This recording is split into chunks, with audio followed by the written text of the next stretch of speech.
Master ఇప్పుడు మీరు గబ్బర్ సింగ్ వచ్చేటప్పటికి గబ్బర్ సింగ్ వచ్చేటప్పటికి ఒక బ్రేక్ ఈవెన్ దానిలాగా మీకు ఫైట్ అప్పటికి అంటే ఒక డిఫరెంట్ కైండ్ ఆఫ్ ఫైట్ అంటే కొంచెం కమర్షియల్ మాస్ ఫీక్ హీరో పవన్ సార్ తోటి చేయటం అని మాకు అది కాంబినేషన్.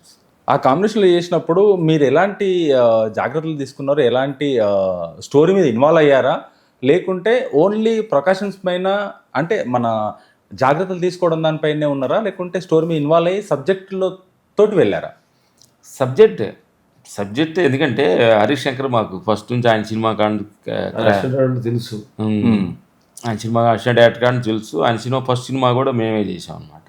అందుకని ఆయనతో టూనే ఇంకా నుంచి ఆ సినిమా అంటే పవన్ సార్కుండా మాస్ ఆడియన్స్, ఆయనకు ఒక బాడీ లాంగ్వేజ్, ఆయన క్యారెక్టరేషన్స్ ఆ సినిమాలో ఎలా అంటే అన్నీ కూడా ట్యూన్ చేసుకోవడం జరిగింది.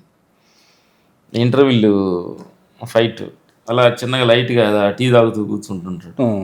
వచ్చినప్పుడు రౌడీస్ వస్తే